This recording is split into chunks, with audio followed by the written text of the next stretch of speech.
Ben, moi, c'est Marie-Louise Chipot, Université de Liège. Merci pour l'invitation à ce jury. Bonjour, je suis Soutenance, je suis à l'ITC. Et voilà, Bonjour, co-directrice de thèse de Sengly, oui.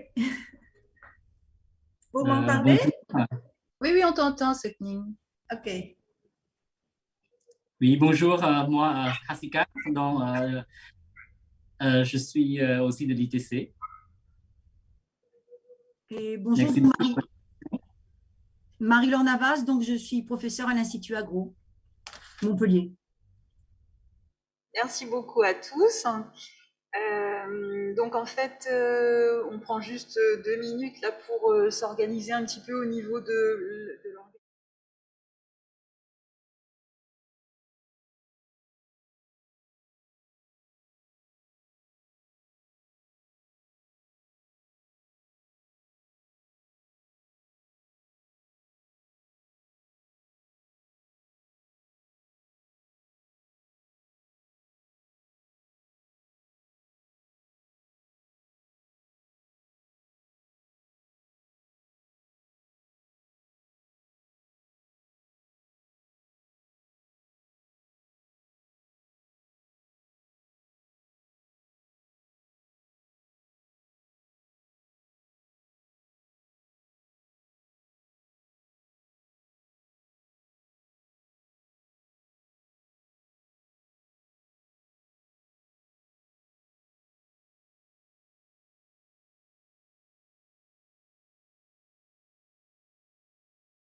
Hello, everyone can see my screen or not?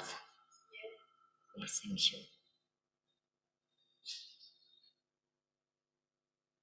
Yes. We see your screen. Thank you. And can you hear me well? Yes, quite well. Okay, thank you.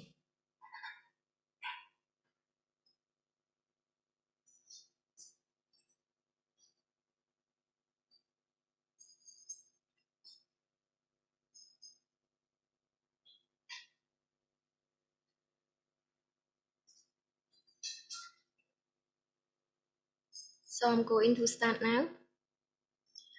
So good morning, everyone. Thank you for coming to my dissertation defense and participant from distance. I appreciate for your valuable time and kind contribution. This work, it means a lot to me because it's definitely a collaborative effort that I can feel professionally and personally support from my supervisor and teamwork. Today, I'm going to present you my dissertation work on importance of freshwater fish from Tonle Sap Lake for food and nutrition in Cambodia. This is the plan of presentation to prepare you that we are going to go over a lot of material with a short amount of time. I'm not going to detail every single study, but I will pick up the important point to talk, and I will welcome the question at the end. I will start first with bibliographic introduction, then objective of research, main result, discussion, and conclusion. So first we begin with the Cambodian lifestyles. In Cambodia, most people they living in rural area and they mostly rely on agriculture, fishery, and forestry. Tonle Sap Lake is the biggest freshwater basin and it is in the central South Cambodian territory. Tonle Sap Lake is described by Cambodian people as the heart of culture and country economies. Based on the ability of the lake to produce the massive food more than the need from the century until the present, Cambodian people they believe that the successful of the Angkor Wat temple construction cannot be achieved without the service support by the rich natural endorsement of Tonle Sap Lake. Currently, there are high density of population around the lake, and they can get the benefit direct and indirect way from the natural resource. In Cambodia, we mostly our food mainly rice and fish. Tonle Sap Lake is the richest ecosystem and it provides socio-ecological role. It provides water for people around and on the lake for drinking and cooking. The water and land around the Tonle Sap Lake is appreciated for agriculture, especially for rice cultivation. It provides many types of food such as plant, bird, and fish to support millions of Cambodian livelihoods. Besides the feeding function, it provides a home for million floating village peoples. It also provides water for daily use such as bathing. It provides energy from plant forests such as wood and charcoal. In Cambodia, fish is the second important food, and it is a source of protein. Cambodia is a developing country with low income. Some people they cannot access the sufficient and healthy food. So, food insecurity in Cambodia still affects approximately 5 to 15% of Cambodian households. Cambodia is the second with the highest prevalence of undernourishment, especially it happens for children under 5 years old, such as stunting, wasting, and underweight. People in Cambodia, mostly women and children, they lack of micronutrients, especially vitamin A, zinc, calcium, and iron. People in urban areas, they face with overweight and obesity, especially for people at the working age. Tonle Sap Lake provides a lot of food for Cambodian people, and currently, the Tonle Sap ecosystem was threatened. With the high growth of population, it put the pressure on fish overexploitation, intensive fishing technique, and illegal fishing to complete the food demand and generate the income for Cambodian people. The construction of hydropower along the Mekong River, it can block the fish go in and out into the lake, and it can reduce the fish diversity and fish quantity. Deforestation, cutting the floodplain forest, it can reduce the place for fish breeding and reproductions. Domestic and agriculture waste, it can pollute the lake and affect to the fish quality. Climate change, especially for global warming, is more concerned to the water level in the lake. In Cambodia, local people divide fish in two types, small fish species and big fish species. In the past, there were 300 fish species were detected in the Tonle Sap Lake, and present there are only 150 species available and accessible in the Tonle Sap Lake. So it means fish species in Tonle Sap Lake was decreased. The food item of the fish is vary according to the season. As Cambodia, we have rainy and dry season. Sometimes it contains plant, algae, zooplankton, zoobento, pine fish, and insect. For the Cambodian dietary patterns, it's combination of cereal, mostly rice, fish, and vegetable. Cambodian people, they prefer to consume fish in fresh state, approximately 60%, and they believe fish is rich in macro and micronutrients. However, fish is not available along the year, especially during the fish closing season. So 40% of the fish was processed to preserve in form of fermented fish, smoked fish, salt-dried fish, and fish sauce. Recently, there are some organizations and companies they are interested to make the fish powder. For example, in 2016, USAID, they encourage the local people to process the low market value small fish species to make the fish powder to serve for their children. For Resort Company, they process the fish powder in 2018 by use in the rural area by using wood and charcoal. And they have developed to use the tray drying to make the fish powder in 2020. And then they use the fish powder as the ingredient to make the fish cracker in local name Num Tray, to serve for children under 5 years old to fight against malnutrition in Cambodia. Unique operation, it can preserve fish and stabilize the fish by inhibit the microorganism and inactivate our enzyme and chemical reaction. However, it also can affect on the nutritional quality, microbiological quality, contaminant, and sensory aspect. When we process food less than 100 degrees Celsius, some sensitive fraction, it can be degraded, especially lipids and vitamins. During the processing, it can have deficiency of some soluble nutrients in cooking medium, especially protein, glucids, and mineral. So it is necessary to use the nutrient profiling to get the global picture of impact. There are many types of nutrient profiling exist, and we have to SANG and LIM score in order to see the score of nutrient needs and compound to be limit for the health. The kinetic approach is an essential tool to see the trend of degradation of the nutrient, the rate of degradation, and predict the behavior of degradation. Activate energy was calculated by the Arrhenius law.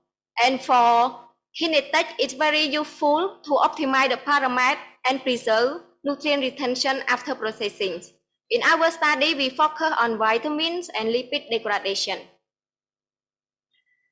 According to bibliographic information, we have with the three key issues. First, there are high prevalence of food insecurity, especially for low-income people, and there are micronutrient deficiency in Cambodia, especially children and women.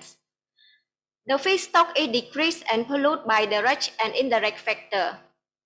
There are poor post-harvest quality, especially approximately 25% of fish was lost or become waste. With the three key issues, we end up with the three research questions. Question 1, what species of fresh fish are available and consumed by people living in the floating village in Tonle Sap Lake? Second, what are the nutritional quality and contaminant or 10 more accessible fish species consumed by this population? Third, what are the best drying conditions to preserve fish nutritional profile? So our main objective is to evaluate the potential of local fish to be consumed fresh and processed. To reach this objective, we follow the three main steps. Step 1, we conduct the fish consumption survey to see the fish available and consumed by floating village people in the Tonle Sap Lake. Second step, we assess the nutritional profile and heavy metal in 10 more accessible fish species. Third, to assess the impact of drying on nutritional profile and kinetic or vitamin A degradation. Now we arrive at the first part of results. For fish consumption survey, the questionnaire was designed according to FAO method. The questionnaire was divided in 5 main sections. First, socio-demographic profiles. Second, fish consumption pattern. Mostly we add the quantity and frequency of fish consumption. Third, consumer personal opinion on fish. Fourth, fish quality problem. Fifth, more accessible fish species. The survey was conducted face-to-face at 3 floating villages around the lake, and it was done during the dry season when the fish maximum harvest from December to February. There are totally 150 participants in the survey, and the survey was done less than 15 minutes. The question was verified one by one to make sure that the question was complete, and then data was treated and collected with the Google form and Excel. The fish consumption quantity in gram, the consumption frequency per day or per week, and average price in US dollar. More of the participants in our survey are mainly women because they are more involved in cooking, fishing, and fish selling. According to data of the survey, we found 10 more accessible fish species. And the length of fish species length from 7 to 40 centimeters. 6 species belong to the big size species and 4 belong to the small size species. Among 10 species, 3 species is abundant in the Tonle Sap Lake. For the fish price, it ranks from 1 to 3.8 US dollar, and we observe that mostly big fish species it have high value market compared to the small fish species. The 2 small fish species is very affordable price. Floating village people, they consume high quantity of fish compared to another region in Cambodia because they are mostly fishermen and they are easy to access the fish. The consumption is approximately 100 to 300 grams per day per person. People believe that fish is cheaper than another meat protein. Fish is healthy. However, they observe some quality problem in the dry season, mainly skin inflammation and cloudy eyes. And this problem caused that during the dry season, the water level is low and it has less oxygen in the water and also it's more polluted. By seeing that most of Cambodian people consume high quantity of fish and fish appear the problem during the dry season, so we wonder that if fish consumption is safe for Cambodian people, so our next step, we want to analyze the nutritional profile and contaminant of 10 more accessible fish species consumed by this population. The fish was bought directly from fishermen during the fishing hour, and we collect at the 3 floating villages the same with our fish consumption survey. Fish was measured the morphometric, and then fish was prepared according to the edible part of local people. Big size species, fillets, small size species with and without organ. Fish was analyze the physical, chemical, pH, and titrable acidity to see the freshness of the fish. And then fish was analyze the proximate composition, fatty acids, mineral, and heavy metal, 3 pesticides. We did not detect the 3 pesticides in our fish. It can be the pesticide content is low in the fish, or our equipment is not effective enough to detect it. For vitamin A, It's very useful for Cambodian diets, especially children, and we have used the official method to extract the retinol, but unfortunately, it's not completely release the retinol from the fish, so we decide to optimize the saponification reaction. The saponification, it can release the retinol from the complex structure of fish. And finally, we optimum the vitamin A in two forms, vitamin A1, retinol, and vitamin A2. After analysis, we calculate SANG and LIM score. SANG refers to density of positive nutrient, LIM refers to density of negative nutrient. By seeing the heavy metal in fish, and we need to adapt with the issue, so we integrate 8 heavy metal to calculate the LIM score. According to SANG and LIM, we divide food in 4 main categories. First, food recommended for health when SANG more than 5, LIM less than 7. For food consumed in small quantity when SANG more than 5 and LIM more than 7. Neutral food when SANG less than 5, LIM less than 7. And food to avoid or limits when SANG less than 5 and LIM more than 7.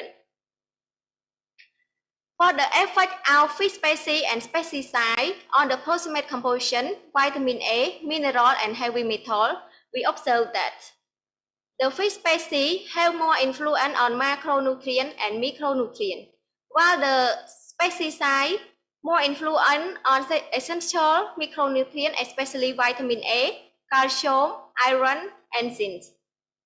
More of the fish species, it contains manganese more than maximum permitted level. And because even manganese is essential mineral, however, it can be harmful when we consume more than maximum permitted level. Among 10 fish species, only 1 fish species contains higher arsenic more than maximum permitted level. For micronutrient of big and small fish species, we found that the small fish species consumed whole contain vitamin A 10-fold higher than the big fish species and small fish species without organ, because more of the vitamin A is more accumulated in the liver. For iron and zinc, we found that the small fish species, it have content 2 times higher than the big fish species, because more of the mineral is more accumulated in bones, heads, and viscera of the fish. The effect of fish species and pesticide on the fatty acid are present in this table. We found that the fish species is more influence on the fatty acid compared to the pesticide. Among 10 fish species, it rich of omega-3 fatty acid, especially EPA and DHA. These 2 compounds is very important for children and pregnant women for brain function and development. According to the ratio of polyunsaturated fatty acid, saturated fatty acid, and the ratio of omega-6 and omega-3, we found that the fish species, the 10 fish species, it contains good of fatty acid and recommend to consume and healthy. According to the SANG and LIM calculation, SANG and LIM 3, we found 10 fish species were in group recommend to consume and healthy. When we integrate 8 heavy metal, we found that 10 fish species it move to group consumed in less quantity. It's caused by the high manganese more than maximum permitted level. And among 10 fish species, anicoexamensis is the best according to SANG and LIM score. 2 conclusions for this part. We found that there are different nutrient profile between fish species. Some species contain more of protein, some contain more of lipid, and some contain more of essential mineral. Big fish species is appreciated by Cambodian people and it rich of proteins. For small fish species, it is interesting for nutritional program because it contains more of essential mineral to serve and again malnutrition in Cambodia. Fish, it contains a good lipid, especially EPA and DHA for children development. To fight against micronutrient deficiency, small fish species eating whole is recommended. For dietary guidelines, There are accumulation of heavy metal, and we should pay attention, especially for children and pregnant women. For valorization of this work, we have published 2 scientific papers, one in the Journal of Food Composition and Analysis, the second one in International Journal for Vitamin and Nutritional Research. We have communication 1 poster in 34 efforts conference. If fish is not available along the year and it is easy to perishable, it is necessary to process and preserve it. In our study, we focus on fish drying, and we have chosen Anico igustamensis, the fish species abundant in the Tonle Sap Lake, affordable price, rich out nutritional profile, less harmful content, and it's the best for sang and limb score among 10 fish species. Accidentally, the research company, they have chosen the same species like us, and we have collected the fish powder sample from them 2 times, one in 2019, one in 2021. In 2019, the fish powder was dried, the whole body fish, and it was dried by using wood and charcoal. In 2021, they removed the viscera out the fish and they dry by using tray drying. With the short amount of time, I will focus more on the fish drying in the lab because it has the parameter well controlled. And we use the whole body fish to dry, and we follow the drying diagnosis. Fish in lab was cleaned twice with the tap water to remove the foreign matters, and then it was dried in the closed loop dryer at 4 temperatures, 50, 60, 70, and 80, at the relative humidity 50%, with the airflow 1.8 meter per second.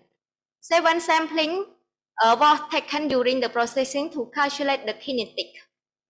After drying, dry fish was ground to make the fish powder, and then we analyze the physical-chemical, water activity, pH, proximate composition, vitamin A, mineral and heavy metal, fatty acids, and we also calculate the sang and limb and kinetic of vitamin A degradation.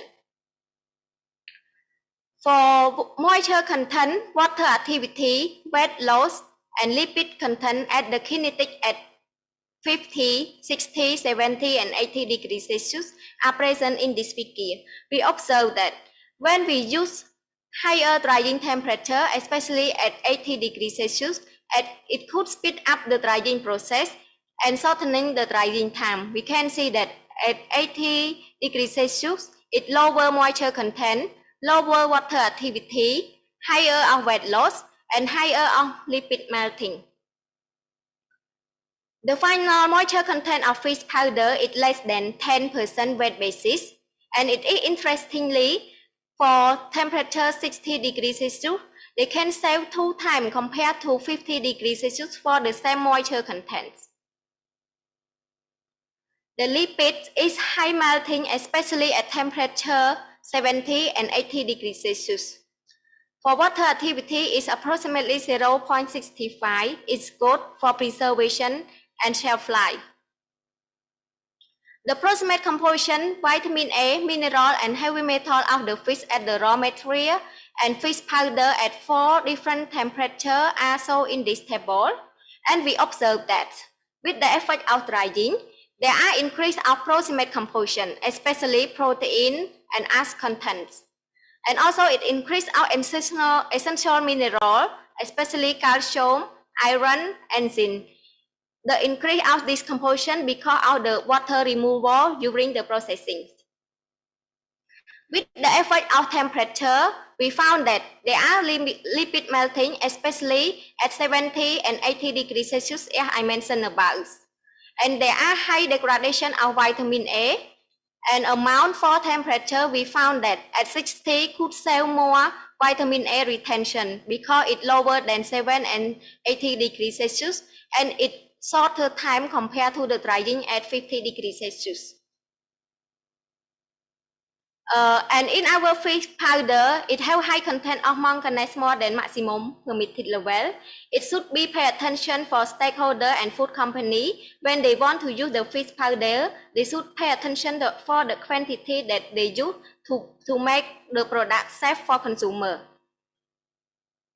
For fatty acid profile of raw material and fish powder also in this table, and we found that there is no significantly out effect temperature on the fatty acid profile. Even we dry at low temperature 50 or 80, it's the same.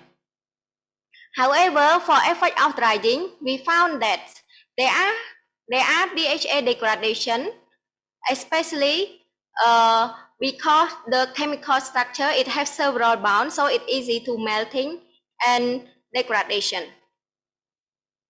For the kinetic of vitamin A degradation, we found that the vitamin A at 50, 60, 70, and 80 degrees Celsius.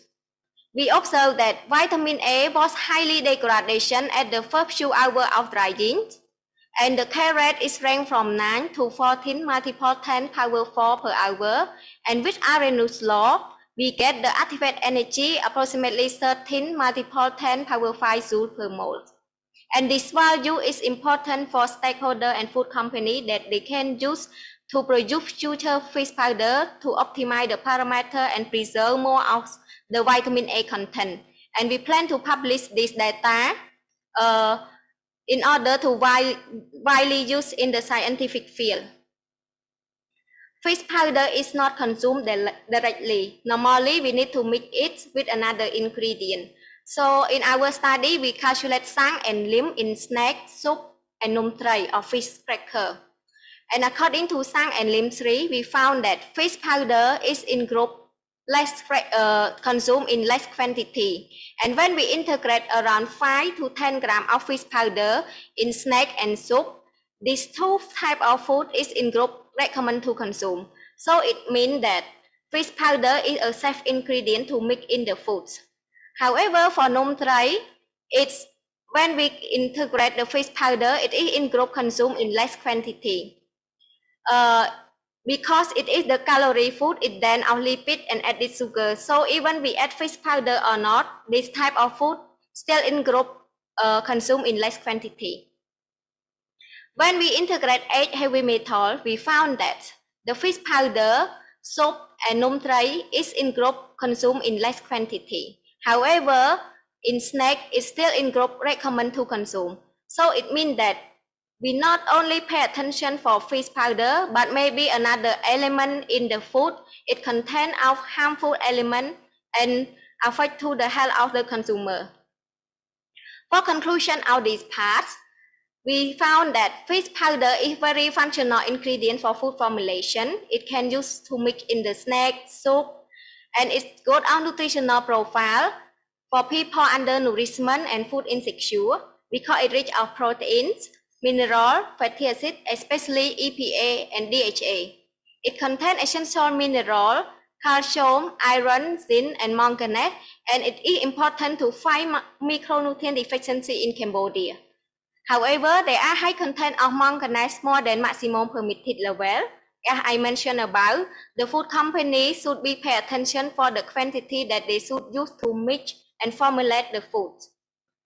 It has low water activity that is satisfactory for the shelf life of the product.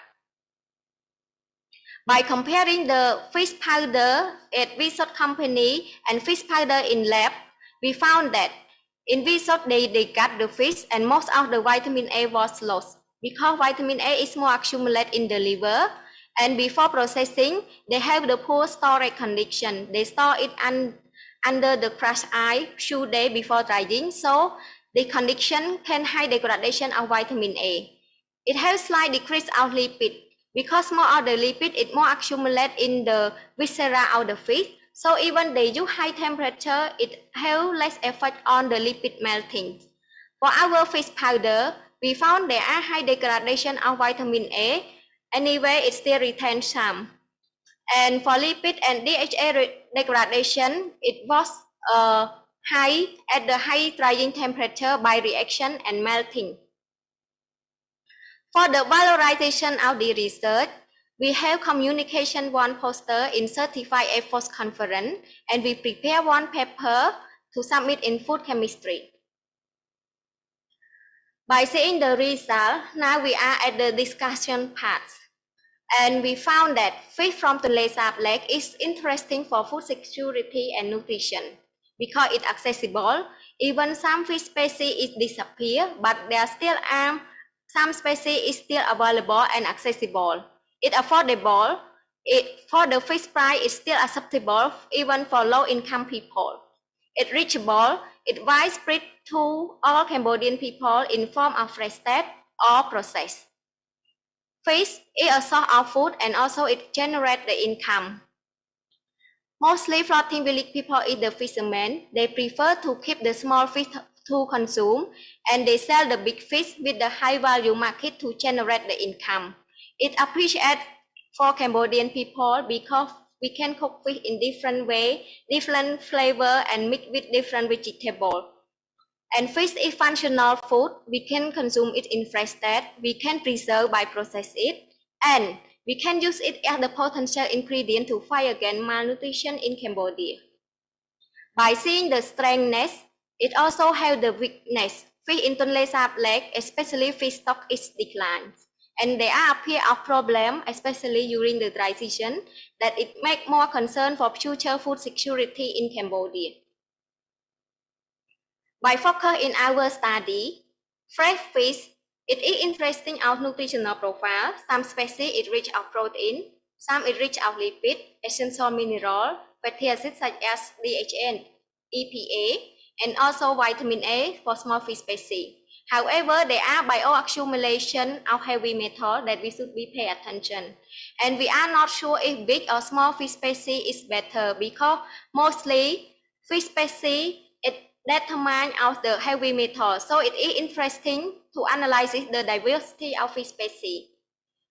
And in our study, we choose small fish species with the affordable price to transfer to fish powder because fresh fish is easy to perishable. When we drying the fish powder, it contains more protein and essential mineral, but it alert that manganese is higher than maximum permitted level. And also during the processing, it held the reaction at the high temperature at 7 and 80 degrees Celsius, mostly lipid melting, DHA and vitamin A degradation. So by seeing the high content of manganese and another type of heavy metal, we wonder if it risks for consumer. So it is interesting that we take the ingest quantity of fish that consumer take in order to calculate the reassessment for them. By seeing the advantage of fish, we need to consume it in sustainable way. First, we should promote diversity of food. Diversity of food, it can improve malnutrition in Cambodia and it also can maintain the fish for future use. Especially floating village people, they consume fish very frequently and high quantity. They should recommend to consume only 2 to 3 times per week is enough. And it should promote diversity of income because most floating village people, they rely mostly on fish. So they over exploitation of the fish. For example, people in Kampong Plok, also the floating village in Cambodia, they help promote ecotourism to attract more local and international tourists, so they can generate income from this rather than overfishing. Reduce post-harvest. For family that fishing, they should take the fish to complete their need rather than overfishing, and with the poor storage condition, they can make the fish loss or become waste. Promote food processing and preservation, especially drying. As Cambodia is the hot weather country, the energy from sun is free. So drying should be applied. Cold storage, especially for fishermen and distributor of the fish, they should store the fish in cold condition to preserve more nutrients until the table of consumer. It is necessary to promote awareness program for better resource management. It should educate local people to avoid over-exploitation and illegal fishing, especially during the fish closing season. Second, they should encourage local people to produce food at household level. For example, floating village people, they can feed the fish in the cake and attach with their floating house and serve and consume during the fish closing season. They should train about cooking method. Cambodian people, they know about cooking method, but it is necessary to tell them that overcook or use high temperature, it can eliminate or degrade our essential micronutrients. For example, in our study, we found that high temperature can reduce or degrade our vitamin A and fatty acid.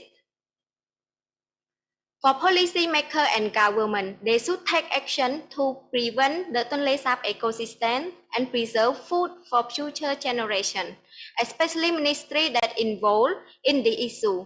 Ministry of Environment, they should strengthen the law to avoid water pollution into the lake, especially in capital and urban area. They should treat all types of waste before release it into the lake. Deforestation, they should manage the forest, especially floodplain forest, as it is a home for fish breeding and reproduction. They should manage for land use for agriculture. As we know, there are a lot of agriculture around the lake, so it is necessary for them to set which land area for use for agriculture to avoid the pollution directly into the lake. For Ministry of Agriculture, Forestry and Fishery, they should strengthen the law of overexploitation and illegal fishing. They should manage for pesticide, especially rural people, they have low education, and sometimes the bottle of pesticide is writing in English. Sometimes they don't know how to use it with less effort or no effort on their health. So it is important to train them how to use it, or promote organic agriculture to get the healthy product, healthy environment. Ministry of Health, they should make the nutrition recommendation because different group of people, they require different nutrient of food. For example, young people, they may require more of essential nutrients such as vitamin A and mineral. They should make the guideline defined with the national health issue. For example, when we found the heavy metal in fish, they should make the guideline how frequently and quantity that people should consume, especially for children and pregnant women, because they is the vulnerable people. For conclusion and perspective, fish is accessible and favorable for Cambodian people.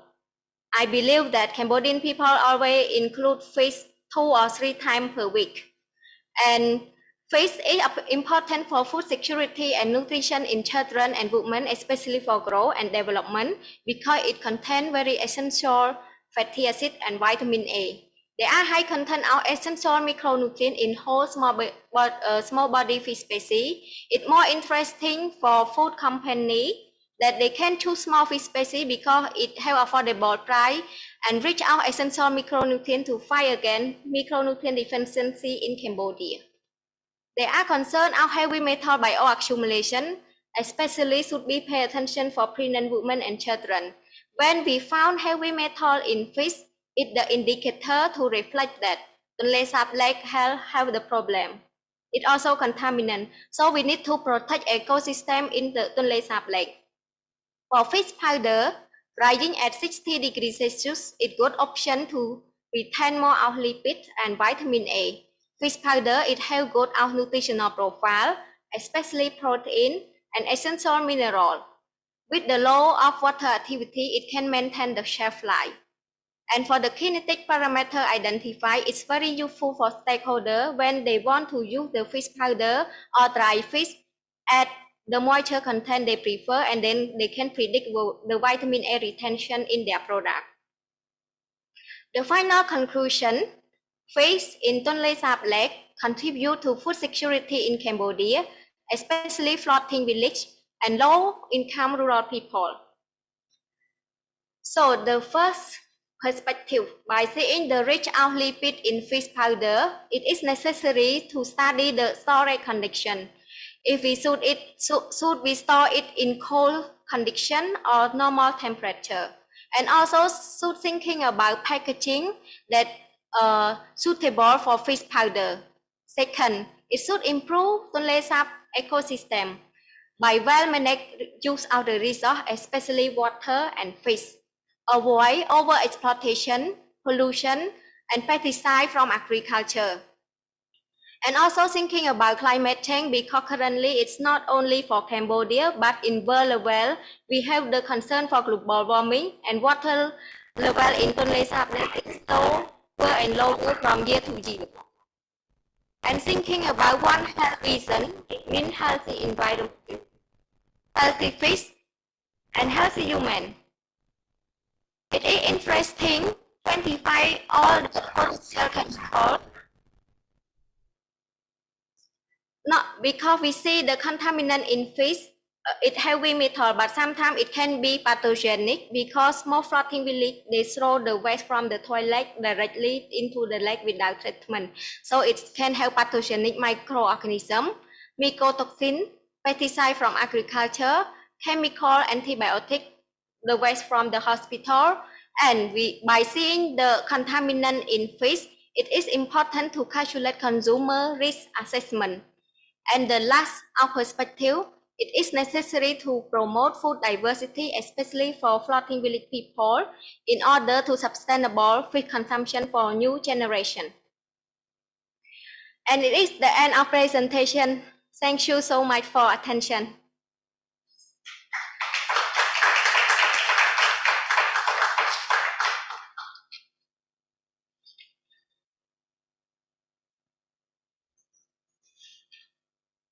So thank you for your presentation. Thank you. So it was a running presentation, but finally you just are in the perfect timing. Thank you. And so now we will discuss about this project. Yes. And for the discussion, we have three persons who reviewed the manuscript. Yes.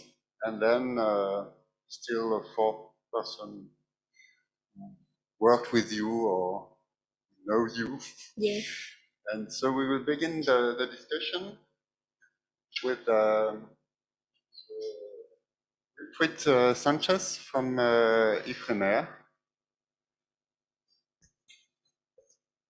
Okay. Thank you very much for your presentation. Yeah. It's a very clear and a very nice presentation. And thank you very much for your work and your manuscript. It's a very interesting work, and it's a very relevant issue for people living in Cambodia, and maybe in people living in other country or other region of the world. And it's my first question. Do you think that your results and your conclusion, especially on importance of fish for food security, on fish perception by people, or on the interest of fish powder for food security, do you think that these results could be transferred, could be used in other countries in Asia or in other regions of the world?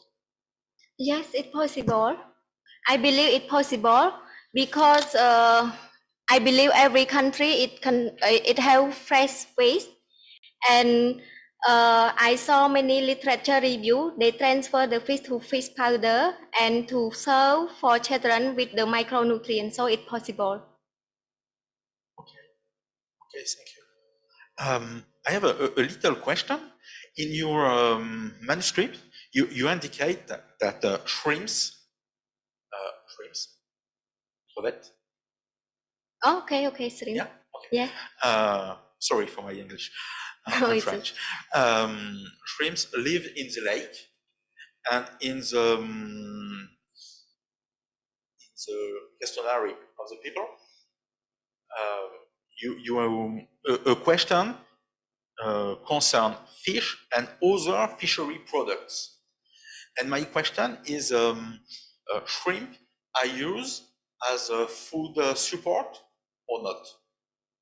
Yes, in Tonle Sap Lake we have the little shrimp. It's not big, large in the ocean. So we use it to include in our cooking. Okay. Yes. Okay. And the shrimp, Like it can be food and also we mix with the fish and improve more flavor of the food in Cambodia. So it's very appreciated for Cambodian people to add shrimp in their food. Okay. Another question concerns the sex ratio of your socio-demographic studies. Yeah. It's not one-to-one. There are more female than male. Yes. What is your point of view on these results? Why and what are the consequences? There are several reasons behind that the ratio of female more than male, because when we go to conduct the survey, more of the men they go for fishing, and at the floating village it mostly the women, but the women they know more about the cooking, because in Cambodia women is the one who cook foods. So they know more about the quantity of they eat every day, and women in the floating village they also involved in fishing and also fish selling.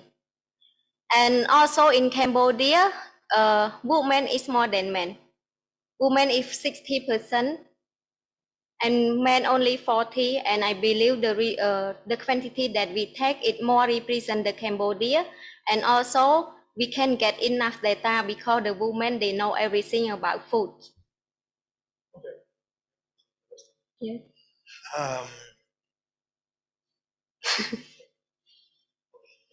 Gender. You want to say about the gender? The equal or gender? My next question concerns the analysis of heavy metals. Yes. In your manuscript. I have several questions on this issue.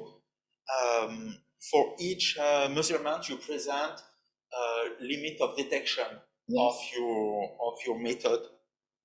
My first question is why limit of detection and not limit of quantification of the assay? Do you know the difference between limit of detection and limit of quantification? Yeah, actually we have both value, the limit of detection and limit of quantification. But because I saw many journal, they publish the article, mostly they put the limit of detection. That's why I put in my manuscript the limit of detection. And the difference between limit of detection and limit of quantification, for limit of detection, it's the low quantity that we can detect the heavy metal or mineral in the fish. For the limit of quantification, it means that the value that we can obtain more accuracy of mineral and heavy metal. So if we get the data more than limit of quantification, it means our data is more precise and accuracy. But in case we get the value between the limit of quantification and limit of detection, this value can be used, but it's less accuracy.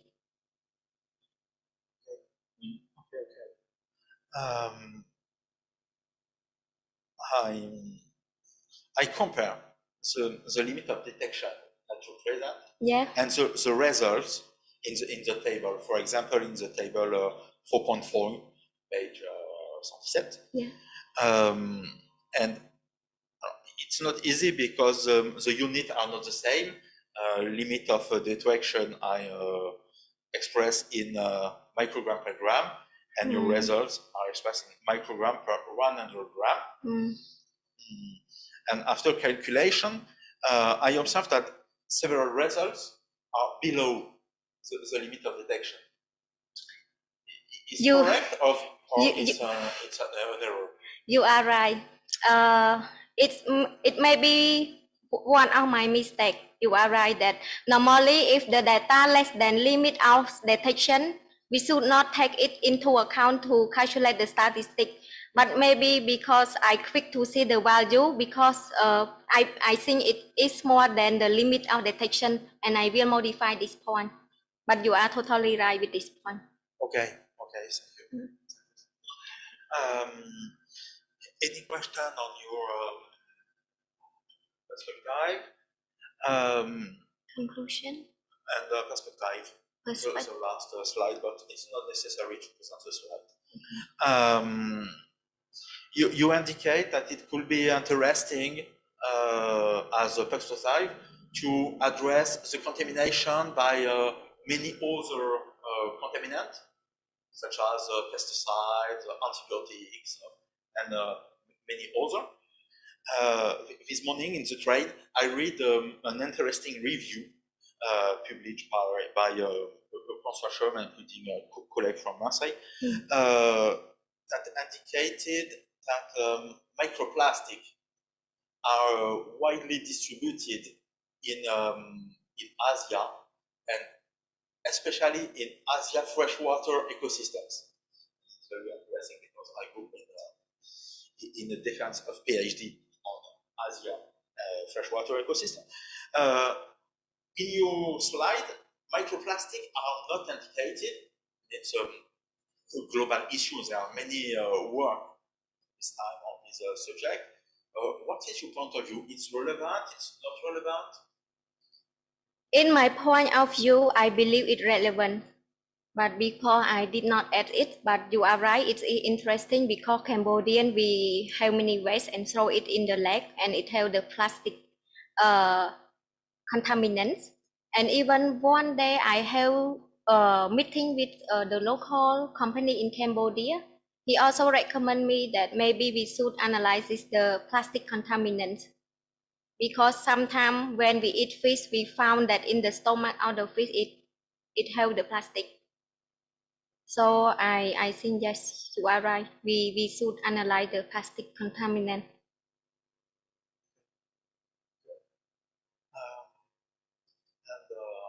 Also, plastic contaminant will be introduced in the list of potential contaminant and in your One Earth approach. Yes, yes, yeah. Thank you for input. Okay, stop here. A last question. You present that government and policymaker make several measures to protect population, to increase the quality of water of the lake and other objectives. The question is to address the question of food security. Aquaculture could also be an issue. Aquaculture is developed in Cambodia, freshwater aquaculture, or not?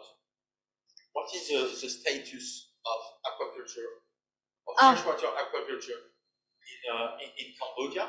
And do you think that it could be a solution for food security? Yes, it could be a solution for food security, because currently in Cambodia they promote aquaculture, and I believe one organization, World Fish, they have study about how to feed and culture the fish, and currently Tonle Sap Lake fish is reduced from year to year, and we found that the fish from the natural lake cannot support Cambodian anymore because Cambodian people increase a lot. So I believe aquaculture will play an important role for future food security. But also we need to pay attention about the contaminant or how they feed the fish. Okay, thank you. I stop here. Thank you very much for your Thank answer, you. and congratulations for your work. Thank you so much. Thank you very much.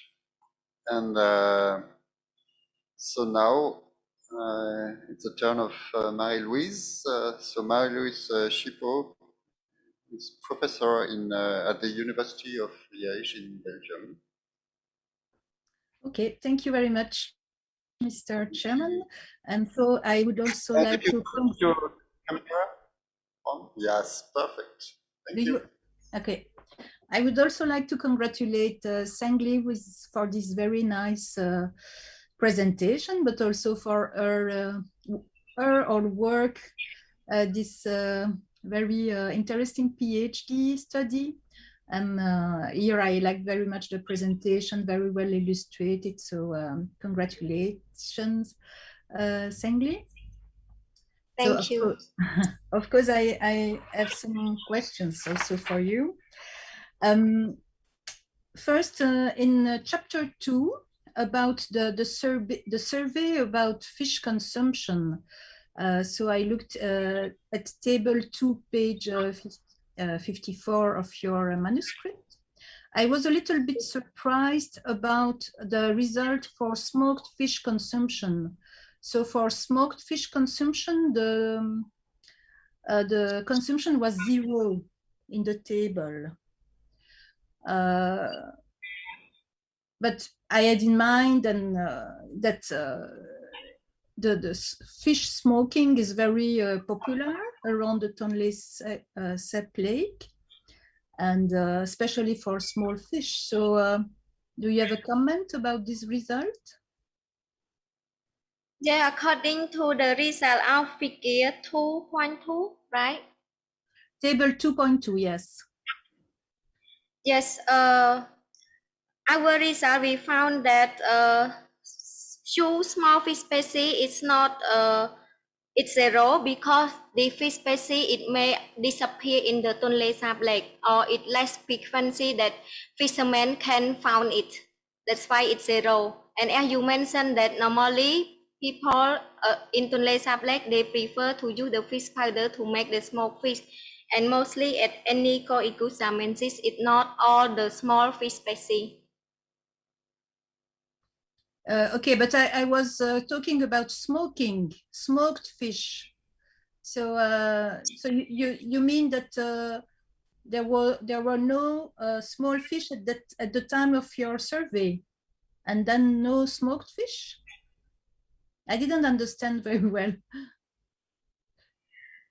Could you clarify your question? Yes, to make sure I answered. Yeah, I was surprised that the consumption of smoked fish was 0. I had in mind that the fish smoking was very popular in Tonle Sap Lake. Yes, it's interesting question. I'm not sure because we make the survey for 150 participants, and then they answer that they frequently consume the fresh fish, also dry fish, but they did not mention the smoked fish because Cambodian people is not only floating village people, they prefer to consume fresh fish because they think it's tasty.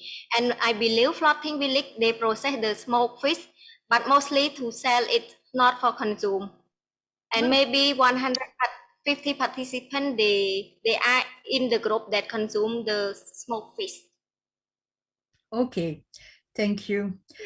Then, so in your study, you have measured the impact of the drying temperature when making this fish powder.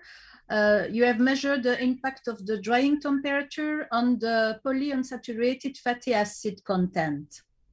And so you show you showed the result in your presentation.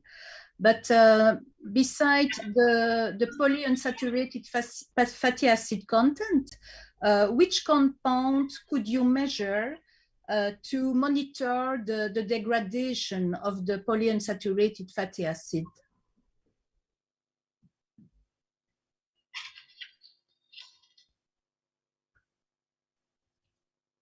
Sorry, I want to go to the slide.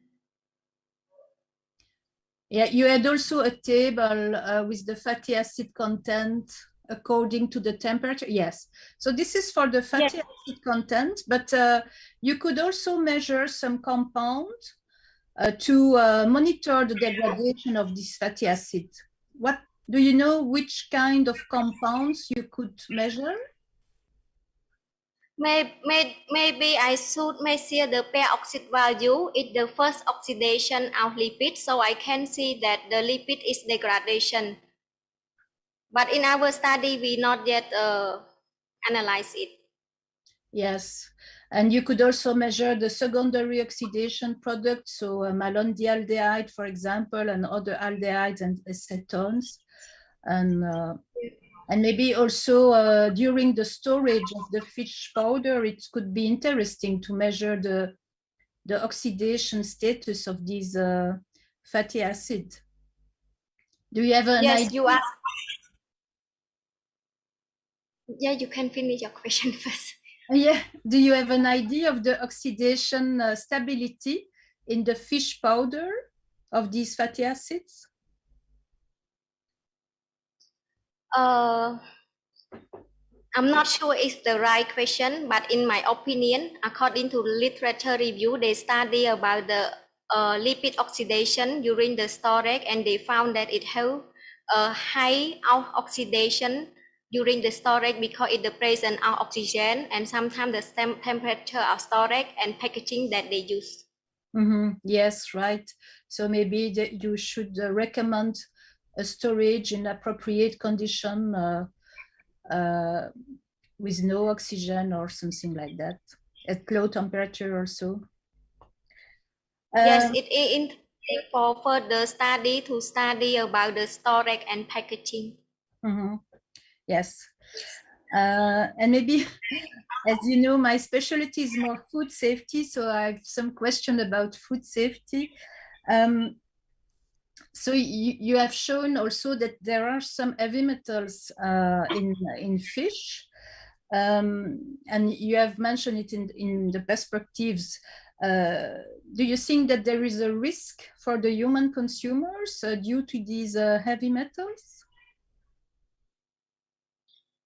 Yes, with the high content of manganese more than maximum permitted level, it can have some effect on human health. Even manganese is the essential mineral, but when we consume it in high quantity, it can make the human health problem. I don't know the specific problem, but it's not too much as the arsenic or mercury, but it still have problem. Okay. And do you know how to assess the risk for the consumer? Because it is not because there is an exceeding of the maximum limit that there is a risk for the consumer. So how can we assess the risk for the consumer? To assess for the risk for consumer, we need to know the in digest quantity that consumer consume for this fish species, and then we can calculate the risk assessment. Yes, but then you have to compare to something. How can you say that there is a risk or that there is no risk? I'm not sure with this.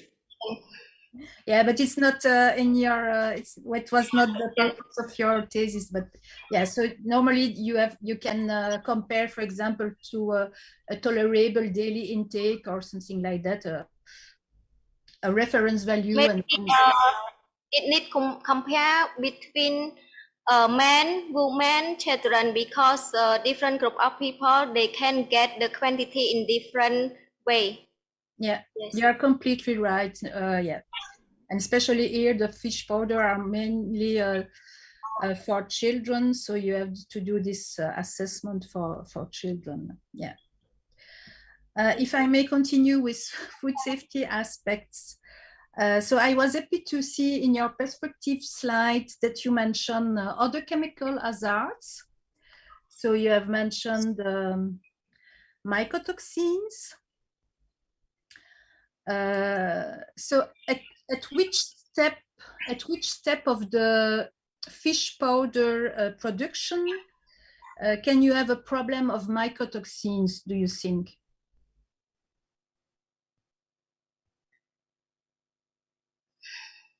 I'm not sure with the question, but in my opinion, when we dry the fish and when the moisture content is not reach the favorable condition of storage, so it can make the mycotoxin in fish powder. So it more relate on the moisture content and the way of the storage. Yeah, but the mycotoxins are produced from what? Sorry? Where do they come, the mycotoxins, from?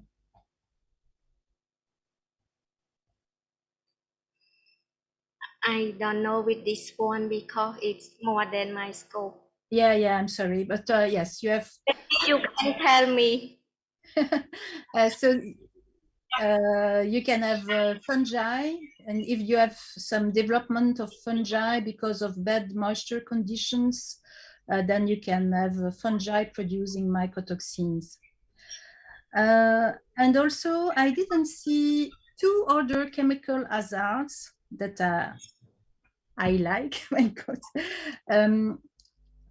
So one is a process contaminant because of the drying, and it is also found a lot in smoked fish. Do you see what I mean? Yes. So the PAH, the polycyclic aromatic hydrocarbons, such as benzoapyrene, for example. We know that with Asika, we have made a study with the smoked fish, and there are a lot of PAH in smoked fish from Tonle Sap Lake. But here, PAH can also be formed during the drying step. So maybe it should be interesting to just check maybe at least once to see if there is no PAH in this fish powder. Yes, it's possible, and it can be possible and impossible, because in the literature review I found that the HAP, the polycyclic aromatic hydrocarbon, mostly it happens when we dry the fish and the lipid is melting attached with the fire, so the flame can make this compound. But in our drying fish, we dry it in closed oven drying, and we use lower temperature, 50 to 80 degrees Celsius. So with this compound, it less to happen to have in our fish product, because this compound, when we dry close, it needs more temperature, approximately 150 degrees Celsius. That's why we did not analyze this compound. Okay, yes, you are right. But maybe just make one analysis once to see. Okay, yes, good. Maybe if we have more time, yeah, we should analyze this everything. But with the frame of work, we need to limit what we should do and what we should not do. Yes, of course. And so about I was thinking also to another chemical hazard, the biogenic amines, like histamine, for example. Do you think it is a problem in this fish powder? It can be happen because we drying and some amino acid, it may be degradation during the processing and can make the histamine. It can be. Yeah. And my final question will be about the biological hazard. So you mentioned here the pathogens. Yes. Again, at what stage of the fish powder production do you think that we can have pathogens in the final product? For the final product, fish powder, because it has low water activity, approximately 0.65, so more of the pathogenic microorganisms cannot grow or present in the fish powder. But it's possible to have the toxin from the pathogenic microorganism.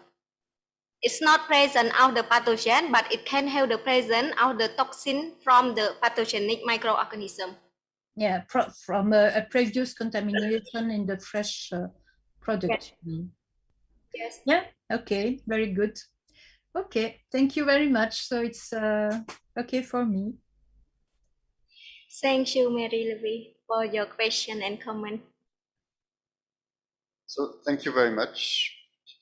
And so now I will give microphone to myself and ask also a few questions. Yes. So maybe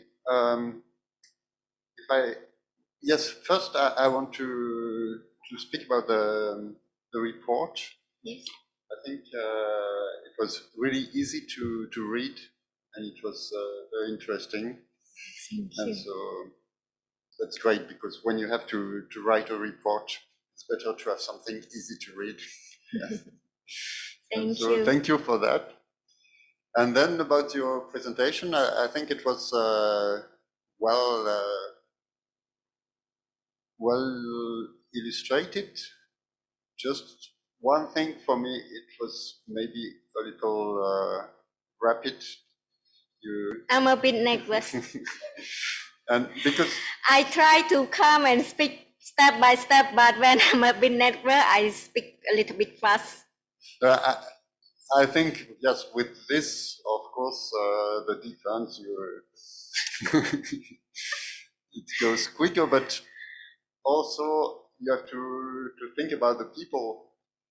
If you don't speak too fast, the people will understand everything and it will be better for them. Yes, so thank you for coming. You have to think always about the people in the room and trying to slow a little, but it was well illustrated, so it was easy to follow, and after the reading of the manuscript it was easy to follow. But for people coming from outside, I think might be a bit rapid. Thanks for your comment. I promise to slowly.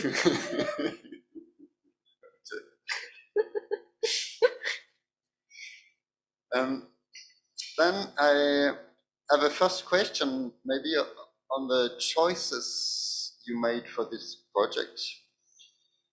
So the first one is about the species, and you say you dealt with 10 fish species. Yes. And there was about 150. And there's another thing. Find the right page. And in the past, there was about 300 species. Yes. And what is in the past? Do you found that in the Angkor Wat walls? 300 different species described, or what is the past? Because it's not in the past, it's from the literature review. It's around 1962 that they detect this fish species. Yeah, you are right. When I mentioned the past, you don't know which year. Maybe in the Angkor Wat or the first beginning of Cambodian era, but it is around 1961. They detect 300 fish species. And until the present, fish species is declined, and only around 100 fish species was detected. And another question, why you said why I choose 10 fish species, not 150 fish species? No, it's not the question. Not at the this question. stage is not why did you use 10 species, but why are you happy with this choice? Yes. And also the choice to, you say you didn't study the taxonomy and ecology? Yeah. And do you think it's okay? Well, at the end of your work, you are happy with that? Or of course you are never happy, because you think if you have more information, it's better, but you had to make choices. And for this, it was not a problem for your not knowing the ecology of fishes in the Tonle Sap. It was not a problem. You didn't. It was not a lack somewhere in your study. At the end, you are still happy with the choice you made in the beginning about that. I need to be happy what I have done, because if I'm not happy, I still not change anything. Because for the PhD, we have only 3 years. And yes, you are right that I cannot focus on ecology and on the fish species. And that's why I more focus on the fish species, like more on the nutritional profile rather than the fish species.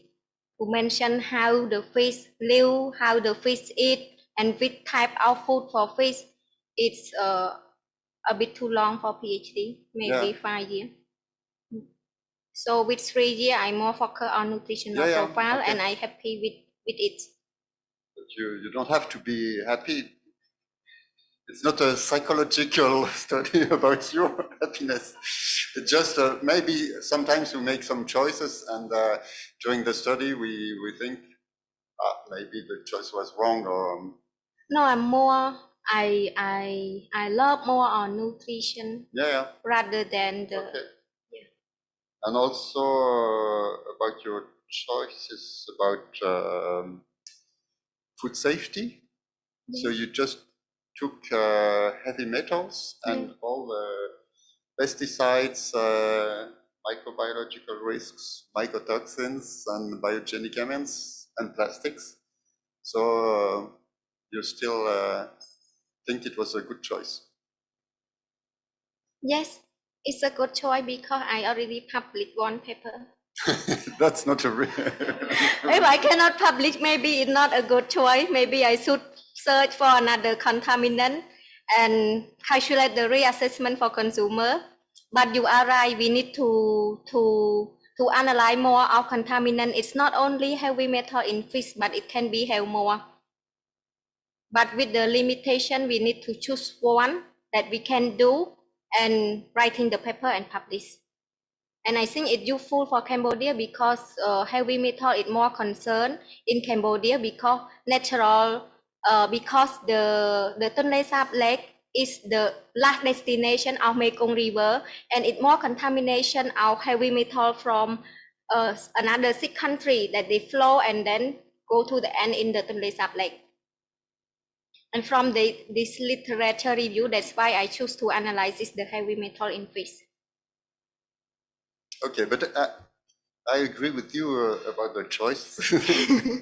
It was just a question like this, but I also believe that heavy metals is a bit different from the other, because the other probably you can change the way you fish and the way you proceed the fish later, and you can arrange all this. But with heavy metals, it depends on a more global way of managing Tonle Sap Lake, and so you had to take it. Yes, you are right. If it contaminated by microbiological, we can eliminate by cooking. When we use high temperature, we can remove pathogenic microorganisms. But for heavy metal, even we cook or we process many times, it still remains in the fish. And so about the limb system. So you add the heavy metals in this system? Yes. And was it easy to add just this because you had to ponderate? Do you have any model to use to add heavy metals in this system? I don't know the system, how it is made. Actually, we calculate it based on the formula. Actually, it already have the formula for Sang and Lim score. And we just integrate heavy metal with the content of heavy metal, and we divide it with the maximum permitted level of each heavy metal. So it's not complicated. It's easy. As you can see for limb, the density of negative nutrient, it means it can be fatty acid, it can be heavy metal, and we just divide with the daily maximum recommended value. And then we will get the limb score. And the daily maximum recommended value is the same for every population? Mostly they focus on adult, not for every population. That's why it needs to be more specific for vulnerable groups such as children. And also for every country? Well, I mean, depending on the rest of the diet? Yes. You don't have to arrange something specific for the population living around the lake? We calculate it for Cambodian people. We don't specific for floating village people because we want to get the global picture of Cambodian rather than floating village people. Yes. Okay. But with the limb score, it can reflect that when we consume fish 100 gram, it can have some negative effect. No, when we consume fish 100 gram, fish in group consume in less quantity. That's why I advise and recommend for floating village people to reduce consumption fish only 2 to 3 times per week rather than consume every day in high quantity. Yes, yes. Yes. I understand. Okay, and about the first chapter. Yes. The questionnaire. So, because I'm a biologist and I like to see the diversity, and you probably, as a nutritionist, you want to have a global idea, but could you have maybe some find some differences between the localization around the lake? Are there differences in the fish consumption from people in one district or another? Did you find that, or because the questionnaire was made in Three floating village. yeah, but very far one from the other? Yes. And the results were about the same concerning the fish? It has some common information and different information. Because, for example, for fish available, some area of Tonle Sap Lake, for example, at the Chnok village, the connection between Tonle Sap Lake and Tonle Sap River, the fish species is more available and accessible because it's the place where fish move in and out into the lake. But for another 2 areas, it can have different fish species that are available. And also, for example, in Kampong Pluk, where is the ecotourism, and we want to see that when they make the ecotourism, it can be more pollute the environment or not. That's why we go to survey there to see if they have observed any problem on fish species. That's why we decide to choose the 3 floating village to making the survey. And also this 3 floating village is the place where maximum of fish harvest and high distribution of fish species. Okay. And so another question about this and ethnic origin of the people, because you speak about the ethnic origin in your bibliographic presentation. So you say that most ethnic groups in Cambodia eat the same, except for Chams, Muslim Chams, they don't eat pig. But then you say that the access to fishing is different depending on the ethnic origin of the people. Yes. And was it? Did you see that in your questionnaire also, or in the floating village there were only Khmer people, or also Vietnamese, or and what is the difference between the access to the lake depending on the origin of the people? You hit the point.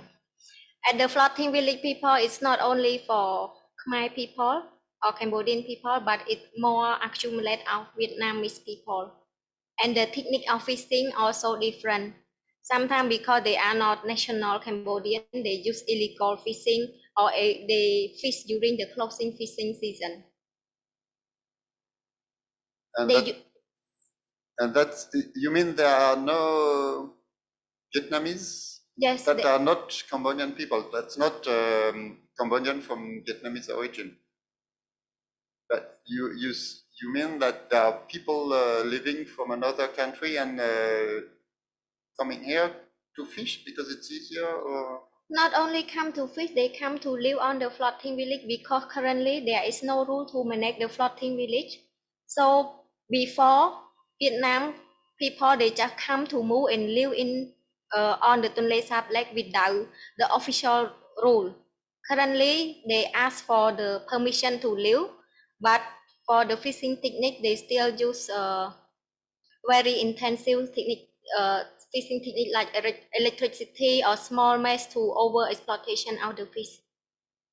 And you found that in your study, or is it I did not an idea that the people from foreign people are coming with bad bad techniques? I did not found it in the study, but I did see it during I go to survey in the Tonle Sap Lake. I saw many Vietnam people, and they live without the permission or official, and sometimes with official, but they don't care about the environment. And being a Cambodia, it's hard attack to see this, but we cannot change anything. And I saw like last year the government have asked the Vietnam people that live without official permission to move to their country. Maybe you did not see this news, but in Cambodia, some Vietnam that who live in the floating village in front of the Palais Royal, a little bit far than Palais Royal, they have moved to their own country. Okay. And then about, yes, and so you mean that the Cambodian are more aware of the environmental problem and Not people from the village, I mean. the Cambodian people from the because they are very poor, they cannot do anything for environment. They just want to eat. Because they don't understand about the how to protect environment and useful to protect environment, because they have lower education as mentioned in the survey. They mostly study in primary and secondary school, and they stay far from the urban area, and maybe government not well training them about understand the environment, so they don't care, they just throw all the waste into the lake because they believe that the water in the lake always clean, because during the rainy season the water from the Mekong go to the lake, and then it will move the water in the dry season from the lake to the Mekong back. So they think that every year they get the clean water, and they don't know it contaminated by their eye. Okay, so now if you want to use your results to change the world, you have to both to educate the people and to educate policymakers. Or the important thing is educate the people, because even we have the law, but some people still don't obey the law. So the first thing, educate people to understand that environment is play important for them by thinking about one health reason. When they give the good thing to environment will give good food for them, and they will be healthy too. Okay, and about policymakers? For policymakers, actually they already have the law. The problem, they cannot well strengthen the law. The law still in the capital.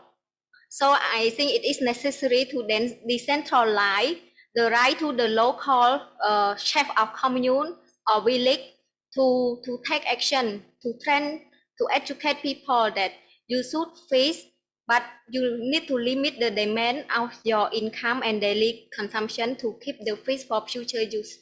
It is important to then decentralize the law and give the right to the chef of commune, because sometimes when I go to the floating village, the chef commune, they said even they catch the people that make the illegal fishing, but tomorrow they will back and do the same thing because they can use money to solve the problem.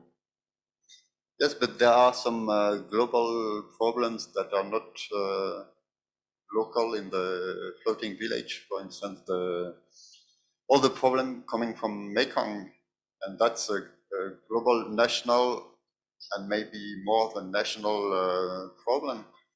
But now there are less water, less fishes, more pollution, and it's not only the problem of the floating village. Yes, you are right. But what we can do first is from our people. We cannot.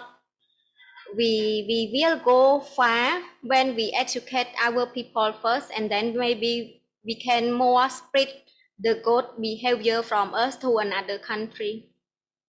But the first thing, I think, educate our people first. Yes, but I think you have to do both.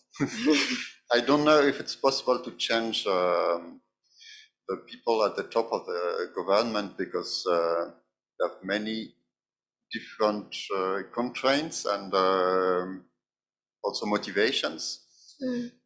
But I think from your work, and still there are things that you could not do during the PhD, but I think you can try to also to write maybe a paper, but which could be about the threats, the importance of fish, and the threats that are encountered now, and so trying to list all the problems and to have something maybe official to give to the government, maybe to publish for everyone to see this information, and to have something. That's the role also of the scientists, to say we have this problem, and you can't say we didn't speak about that. It's all written now, and you have to. If there's no more fish in 20 years, you know that you could have done something before. So I don't know if you will have time to do that. You are right. I will take it into account. I think it is important to make the literature review of feeding function in Tonle Sap Lake, to see how the fish reduce from year to year, so we can see that maybe in the future we don't have more fish from the lake, and it can make more attention for the government or people involved to take the action. If in case we publish it, everyone will see it. And then if you go back working to ITC, you can think about a program also to educate the people from Tonle Sap, because it's also important.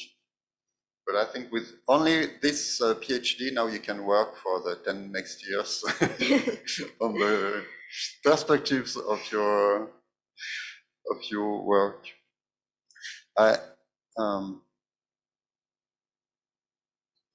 Well, I also had maybe two technical questions. If you use fish, the complete little fish, with or without viscera? Yeah. Do you know if there's an importance to withdraw the liver fluke? Do you know this? It's a parasite you can find in fish. And I don't know if it's still in the viscera or if it's going everywhere in the fish. Which compound? Liver fluke. But I don't know.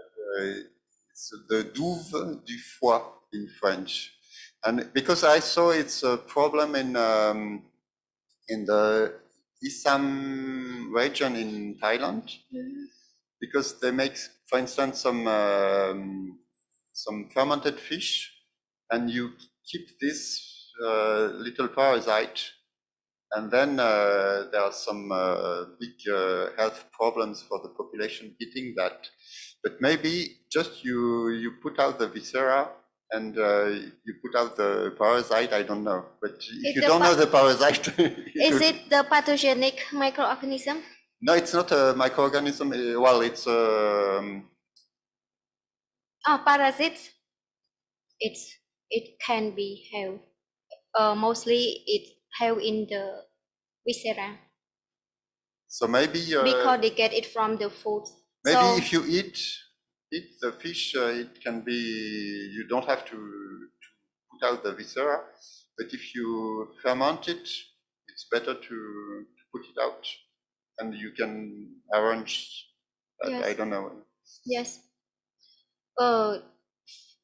Maybe yes, because if we process or cooking, maybe the parasite it can be killed. So it's okay, but for fermented fish, we should remove the viscera because some Cambodian people we consume the raw or fermented fish. Okay.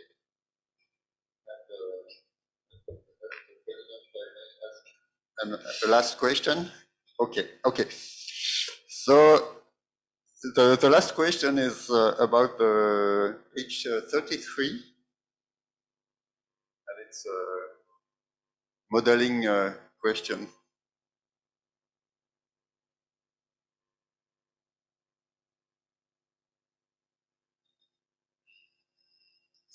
With animation, it's okay. So you add the model. I think it corresponds really to the first points, and the last points are quite far from the curve. Yeah. And I think the last points are still important because you have not the same level at the end. But maybe if you had more analysis at the end, it would be different. But I think you have, of course, the kinetics and the first degradation speed, but then the last points are far from the model, and so you could take it into account. You have the degradation kinetics, but the last points are, I think, for instance, the graph at the top right and at the top left, the last point is quite far from the curve. Yeah. And so when you do that, if you just want to see the degradation at the beginning, it's okay. But if you want to use the model to see the final step, you have to or either do more points or make another model for the beginning and for the end, maybe, or I don't know. What do you think about that? It may be yes and maybe no.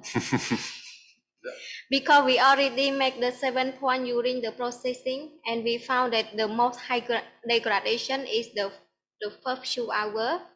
And this kinetic we analyze by using the Excel solver to predict to calculate the minimum of prediction and experiment. So I believe it's not the perfect, but it's the best that we can do it. You are right. If we can make more point at the last writing, it may make our curve more close to the final data. Yes, but if you don't use the final data in the model, it's okay, but just you can present only the beginning of your degradation. And so your points are quite good in the beginning. Yeah, but it depends if you use all the points up to the end or not. But, yeah, we use it even the end. But it's not look perfect, but yes, but it's acceptable. Okay. But so, I know people want perfection, even me. But sometimes we need to accept if it's not perfect. No, but sometimes you have to use 2 different models, one for the beginning, one for the end. Yes, you are right. I will take So it into the best account. way, if you want a model, it's better to have something simple and only one. But if you have a part which correlates well and the other not, you can take only the Yes. what it correlates. Yes, it's an interesting idea. I will take into account. You are right. Thank you. So now I think we can ask Marie-Laure. Yeah, she's already present in, with the camera. Okay, thank you, Mr. Chairman.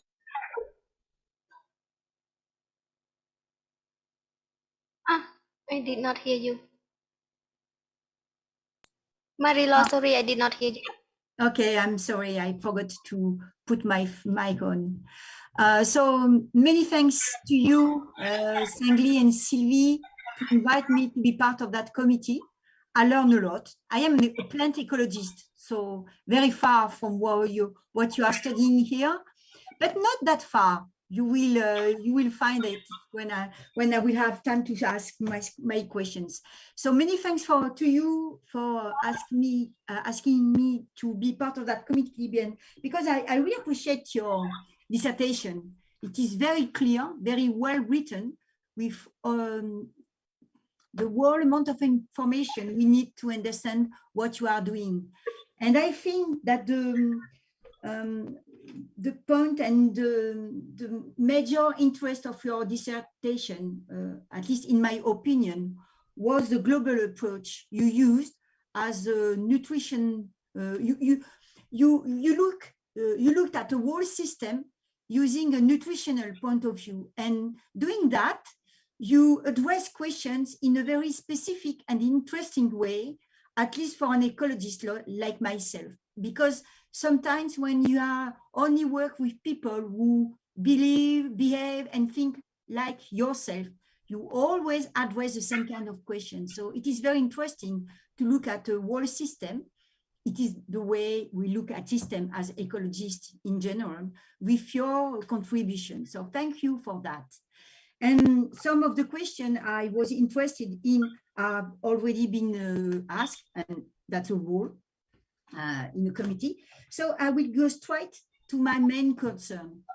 As an ecologist, I work on grasslands, plants, and the grasslands are very important because they are a source of forage. That means food to feed animals. So sometimes somewhere there is something very similar between what I am doing on plants and what you've done here with the fishes, because what we are interested in is to describe the resource and to manage it towards a kind of ideal in order to feed people in your case and to feed animals in my case. So management is there in order to preserve the resource, but also to direct it whether a kind of ideal composition of food we need for the future. And that will be the main purpose of my question, because nowadays, with the global change and especially climatic change, temperature, oxygen, and pollutions, the different species of fish will answer very differently in terms of abundance and also in terms of nutritional status. So you cannot use the data you get nowadays to design what will happen in maybe in 20 years, considering the quality of the fishes. And that is very important if you want to manage the system, which was part of the discussion you had with the former member of the committee. So my question is, using your data, which are based on declaration by fishermen, and you characterize the fishes which are consumed by the people. And what we are interested in, if we want to depict that future I am interested in, we have to go to the biomass, the true abundances of the fish species in the lake. And we have to be interested in predicting how both the abundance and the nutritional status of the fish will change with changes in temperature, pollution, and oxygen.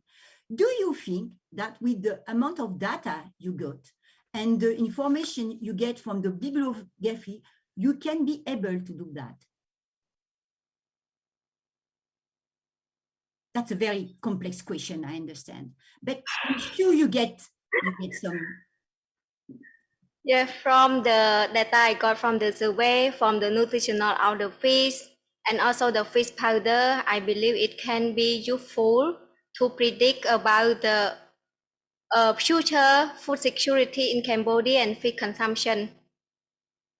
Because by seeing that fish will decrease from year to year and two fish species is abundant, as you mentioned, so it's nice if we can transfer and preserve those fish abundant for future for consumption and to serve another fish species to keep it for more reproduction and have more quantity for future use. I'm not sure it's the right question. But do you have data on fishes abundance or fish changes or fish stocks in the lake? Considering the 10 major species you focus on, do you have the data on the abundances of the species? Yes. Because if you get that, you get the nutritional characteristic of the fish. So you can design on, or you can calculate a kind of nutritional status of your fishes in the lake, including spatial distribution of the nutritional values. Is it possible to do that? I think it's possible because we have seen the one fish species, Anigostaminsis, is the abundant of in Tonle Sap Lake. We see the nutritional profile, and we can calculate and estimate the food consumption and food security in Cambodia. Yeah, okay. So if you get that, and if you get the change, and if you know the changes in nutritional value, considering a change in temperature of 1.5 degree or something like that, you can detect and you can modelize the change in nutritional status. Is it clear? But what you need to do that is to detect the changes in composition of the fish community, which is a kind of another study. You are not, which should be done by ecologists. And so I think you get some data to do that. And these data are very important in order to give some clues for management. And my second question will be about the kind of ideal fish composition you could think about for the future. Because if you get an idea of the ideal composition, you can also give some clues for management in order to favor some species over other one. Can you think about that? Because my opinion when reading your dissertation was that you get a picture of what is happening, and you didn't give information about what should be done in order to get a better picture of it for the future. And that's my question.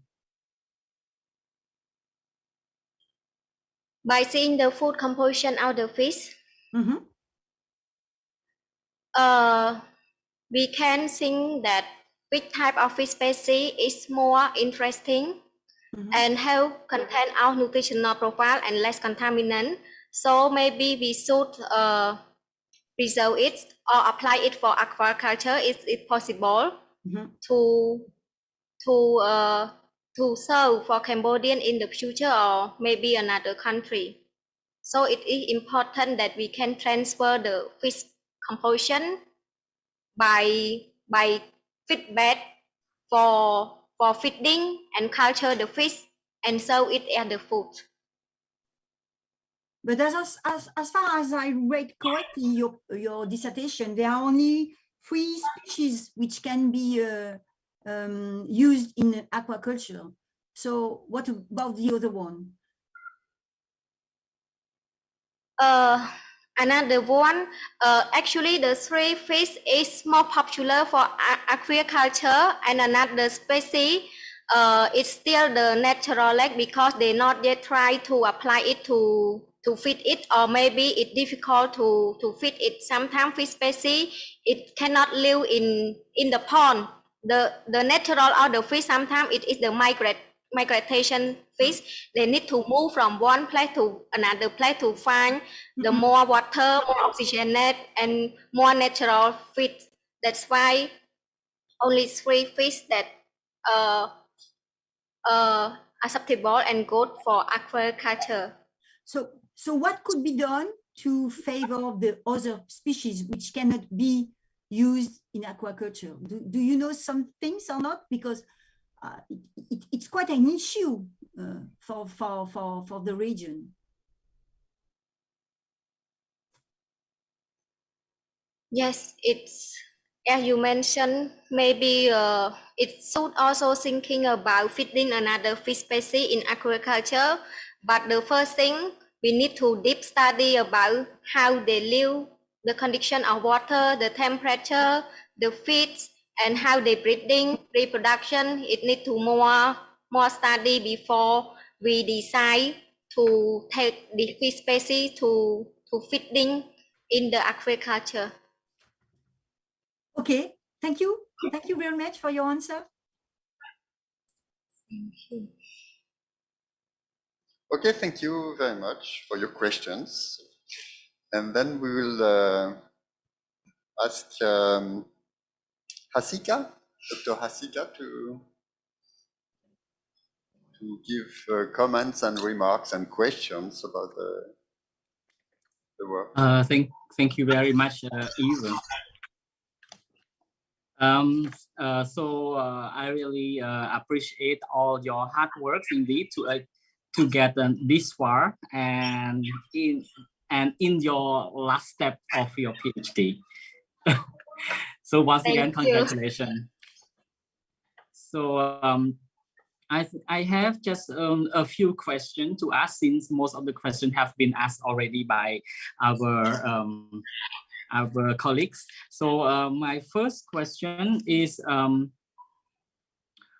relating to the drying, because you have mentioned that the temperature of the drying at 60 degrees C is the optimal one for the white, because I have seen the vitamin A, it seems decrease, right, at the temperature of 50 degree, and is higher for the 60 degree. And could you explain on why?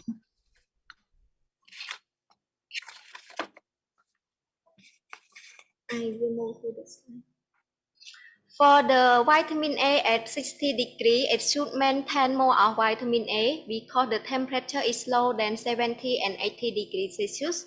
But when we compare with the 50 degrees Celsius, drying at 60, it takes shorter time, 2 times, it saves 2 times of drying compared to 50.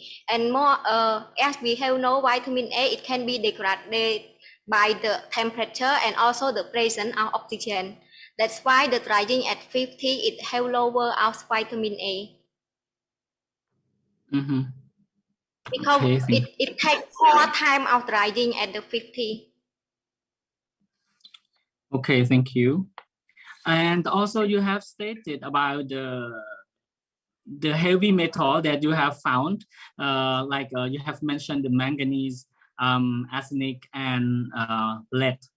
And could you tell me, or you have any explanation about the presence of these three heavy metal in the Tonle Sap Lake? Because you have found it in your fish, so it may present in the Tonle Sap Lake. Could you explain the sources, or yes? Yes, thank you. Actually, the heavy metal is not only present in fish, it also held in the Tonle Sap Lake, and it came from the different source that we are not sure from any source, but it can be first like manganese. It came from the hydroturbine, that it corrosion of hydroturbine that they contract out along the Mekong River. So it can come out Mount Connect from Mekong until the Tonle Sap Lake. And for arsenic and lead, it can be from the waste out the domestic waste or agriculture, or but I'm not sure the which is the main source that from this heavy metal. But it came Okay. from the out pollution. Okay, thanks for your explanation. I think maybe it may link to for some of your reason that has been raised. Because arsenic, I think it could be also from the natural, normally, it could. Yes.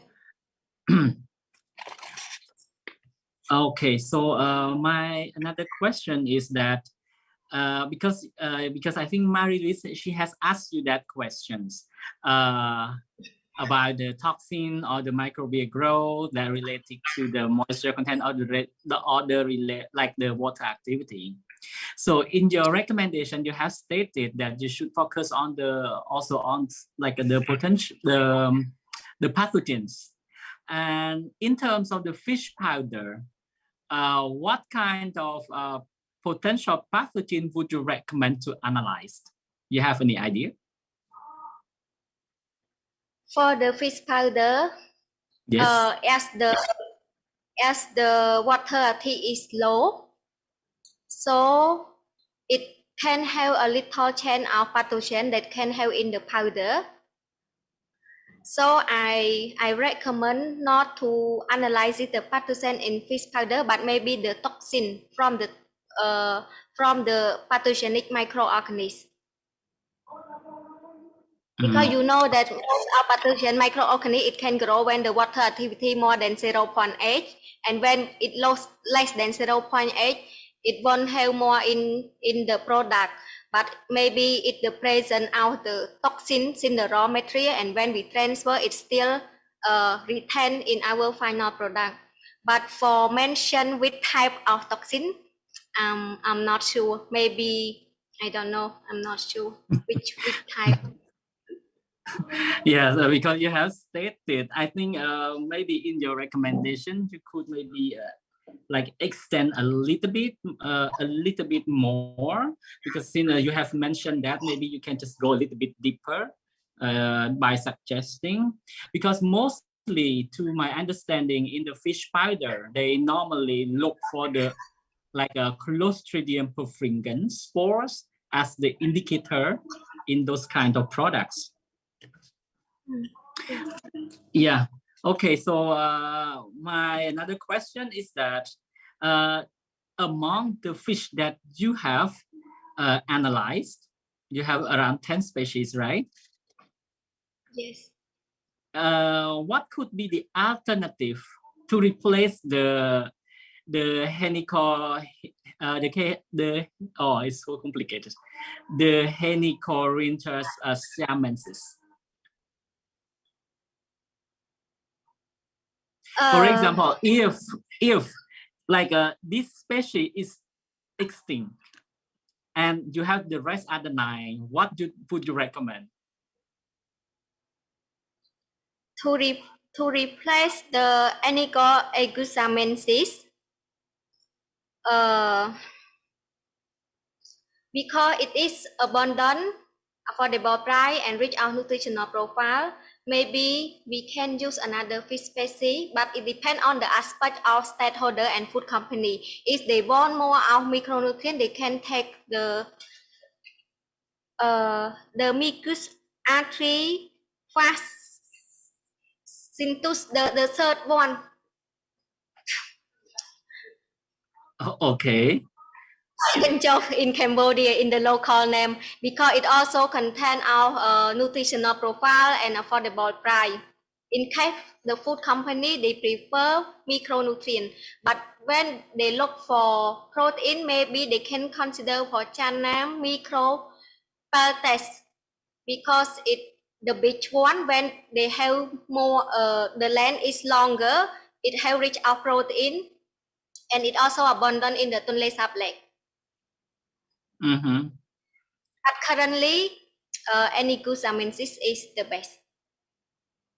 Because in Tonle Sap Lake, 40% of the fish, 40% of fish it come from the any good salmon. Okay, thank you.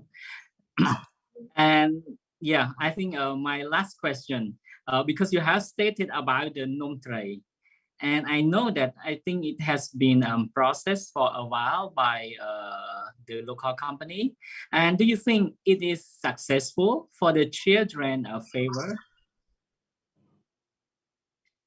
Yeah, for Nom Tray, they already produced in 2018 by Resort Company, and they mostly support it for the children, organized children that under UNICEF. And for the flavor, it's very appreciated for the children because they taste it for 6 months, 12 months, and 18 months. And when they give to the children, children consume it. And the children improve of undernourishment. They found that the children is gain more weight and increase some height compared to before. And with your question, the flavor, it's acceptable. I already taste it. It don't have the fishy smell because they use only 5 to 10 grams of fish powder put in the 100 grams of the product. Okay, thank you. So I think I have finished my part. Thank you so much for your question and comment. Thank you, Hasika. And now we can move to the co-supervisor, Dr. Soutenance, please. Okay, yes, thank you. So first of all, I would like to say congratulations, Sengly, for your hardworking and really appreciate your work, and really thank you for Sylvie and the team from Subagro Montpellier and Sirat who always support Sengly go through this 3 years with very successful and produce a lot of results for her thesis. Yeah, I think that almost all the committee asked a lot of questions, and my colleague Hasika also asked a question. So I think that I did not have a lot of questions for Sengly because the committee almost cover all the questions. But I have only two small questions for you. I think that in Cambodia, and it's maybe linked to the future work and the perspective work of your research when you are coming back to ITC, and we are waiting for you and welcome you back to our faculty. We need this kind of human resource for our future research at our faculty. So I know that now in Cambodia we produce a lot, not really a lot of, but still we found that there are some small family scale company who produce fish powder to sell on the market for the children, feeding the children. And I saw that many mother really interested and enjoy to buy this fish powder. For me, I really concerned for some contaminant. And I saw in your research you work with several heavy metal like manganese, arsenic, and mercury. And you found that manganese is over the limit of recommendation from for human consumption. Apart of this heavy metal, would you recommend the other heavy metal that we could check in the fish powder, especially for the children, used for the children? Actually, for fish powder, we not only see only manganese, arsenic, and mercury. We analyze approximately 8 heavy metal that is potential high in fish. And from my opinion, I don't recommend any other heavy metal, but I more recommend that the manganese because it mostly appear in the fish powder. And what we can recommend for people to use fish powder, they need to think about the quantity that they should use the fish powder. For example, for Cambodian people, especially mother, they take the fish powder to cook for their children. With the high amount of manganese, it should have effect to the nervous or vision of the children.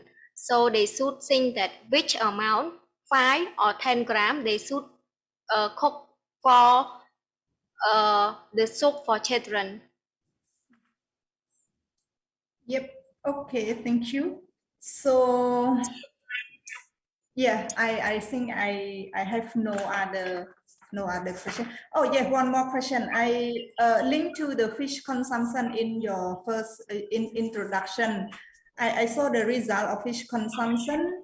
This is you got from the survey, right? Yes. Yeah, when you ask the people, they tell you that how many grams that they eat every day of the fish or what? How you get this result, the quantity of the fish that they eat from your survey? From our survey, we for fish consumption, we divide into parts. Fish consumption per day and per week because we want to see the trend if they consume high per day or maybe per week. So we ask them that how many kilograms they buy for their household, and then we ask for the number of the family, and then we divide it according to adult people because Okay. we don't count it for children. Yeah, okay. In this case, so I think that it's better to express the fish consumption, but you need to put this is the raw fish, not the cooked fish. Because Yes, the quantity 100 grams of the raw fish and the cooked fish is completely different. Yes, you are right. Because when we prepare fish, it lost around 25%, become to the waste. Yeah, and maybe only mention this amount is a raw fish, not a cooked fish. Okay. Yes. Yes. Okay. Yeah. Yes. Thank you. I have no more questions. Yes. Thank you very much for your comments and questions. Yes. And now I think it's about to finish with the supervisor. Thank you, Yves. Thank you, Sengly, for your presentation and all the work you have done. It's a pleasure to see you here today finishing this PhD. I'm going to speak just a few minutes about the collaboration with Cambodia, and then I will speak about the woman, Sengly, to say a few words on you. So this work was done in a collaboration with ITC and Institut Agro. We are working all together since like 10 years to strengthen and develop our partnership, and we are very happy with this. It was a good thing for you to come here in Montpellier. We had the possibility to welcome you in CIRAD, in UMR Cali Sud with Elodie and the team one, and we are very happy with this. It's an intense collaboration with Cambodia. We have like 5 PhD who have already come working with us, and we have 2 other students who are coming since now for the next 3 years. So we are very happy to work with these colleagues to study important issue in your country. And I think it's important for you to consider the fact that your work is not only important for Cambodia. The first reporter has question about this, and you were saying that it was interesting for drying study, but in fact it's much more than that. I think we could integrate the generalization of your work because the global issues are important everywhere.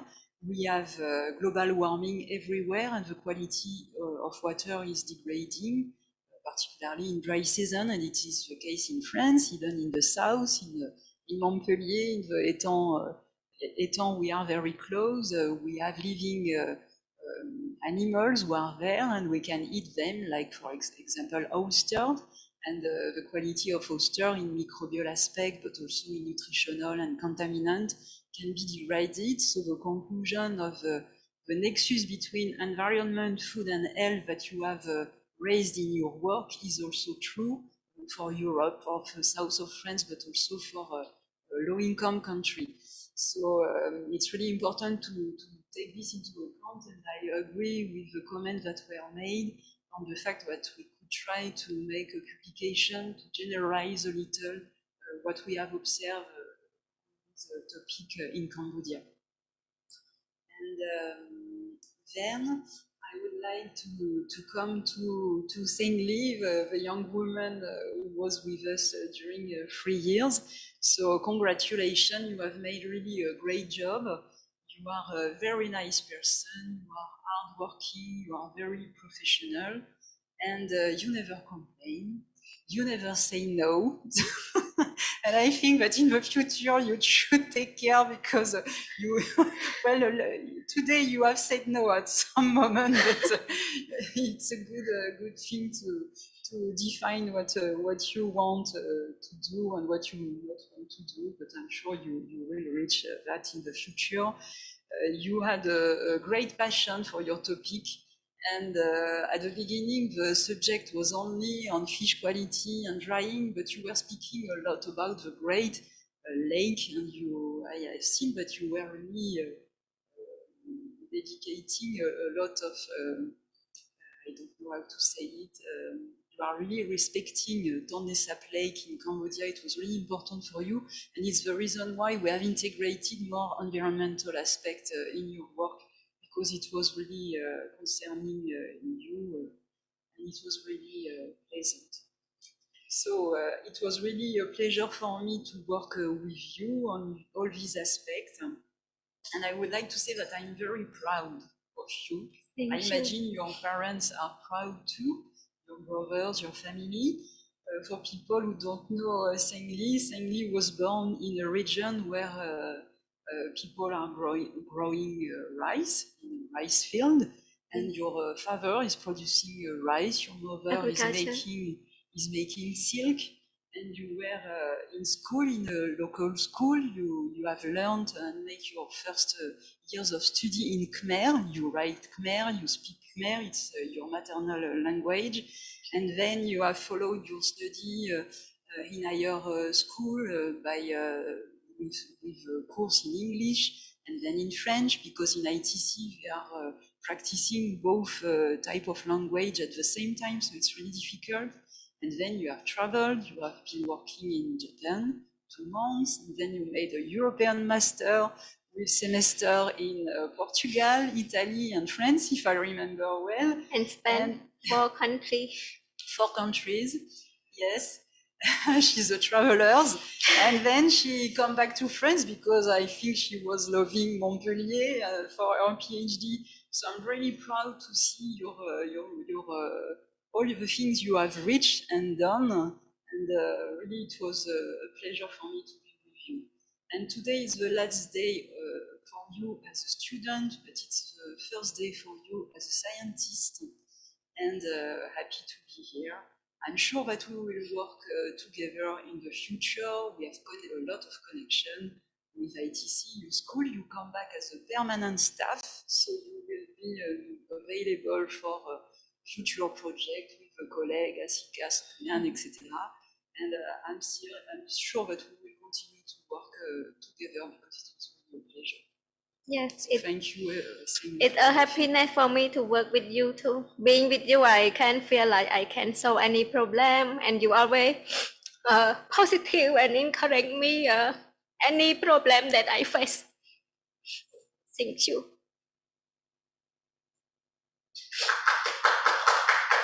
So thank you, and now we will have to deliberate. Yes. But we'll come back in a few minutes.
be on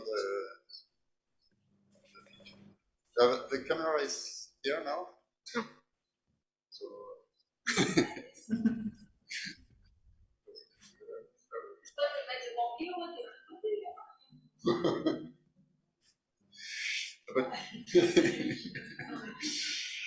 okay, so we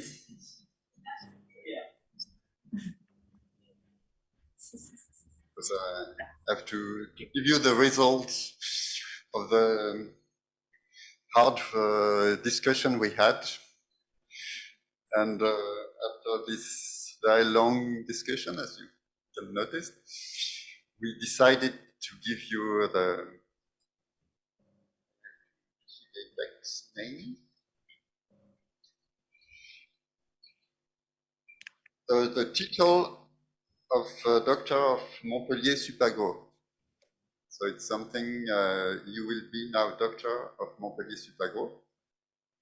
And it's bad luck because Montpellier Supagro no longer exists. But you will still be also Doctor of ITC, I suppose. Yes, yes, yes.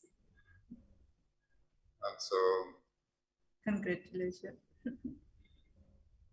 And so congratulations, and we maybe we told you some things we found nice with you with your presentation, but again it was very nice to see your presentation because it was very clear, very well illustrated, and we noticed also that you, for the discussion, you were present in every field. Even if sometimes it was not so comfortable for you, but you had in mind the issue, and so you could really respond as an expert and as a good scientist. And also we noticed that you spoke really in a clear way and using the clear words, and so that's a good quality also, and I think you will be able to have a good career as a scientist, and I hope and I wish you a good career. And so congratulations.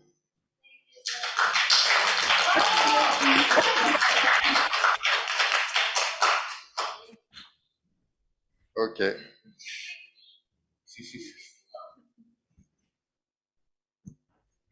Thank you everyone for coming and join my dissertation work.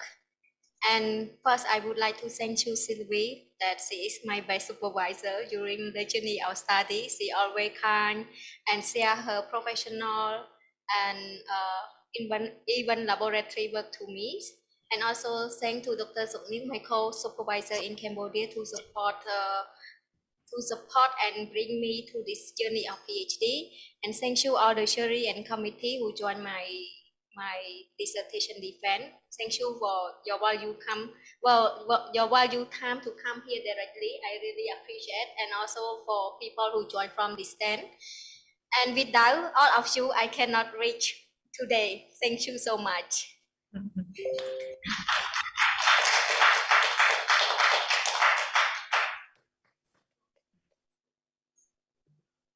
Okay, congratulations, Sengly, and you will have a party at Montpellier, but we are waiting for you to come back to our faculty. I have a lot of projects waiting for you because I just joined a new project with UNIDO and European. We call catfish, that we are working with fish.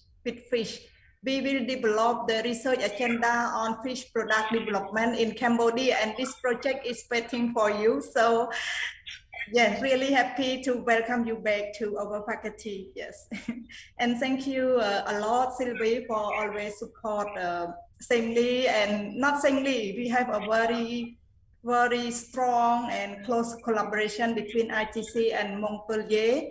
And thank you all the team at Montpellier and CIRAT, and also the committee, thesis committee, who come here for Sengly thesis. And Sengly, thank you to Mary Louise that we will also have the project together in the future also for fish project also. I think you work with Dr. Hasika, yes. So thank you a lot. Thank you for everybody to participate. Very happy, and we can't do a party at the lunch, but we will do it at my home because every moment is cancelled in Supagro and Sirat because of COVID crisis. But tonight, and with the students that are here and people from Camp Food Tech, etc., we will take a special moment all together. So thank you again, and happy to see you in Cambodia or in France in the next months. Yeah, bye. I hope that, yeah, bye. You will come for the consortium in March, I think. Congratulations again to Sengly Yeah. and Sylvie Sokning, and okay, see you soon, I hope. Yeah, see you soon. Bye. Okay, bye. Thank you. Congratulations, Sengly. Bye, Asika. Au revoir, Marie-Louise. Au revoir.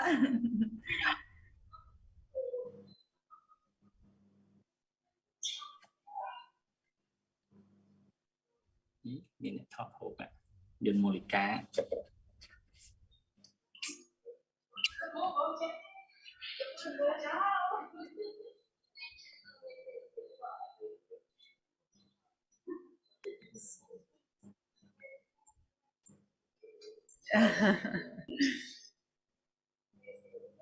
Mm-hmm.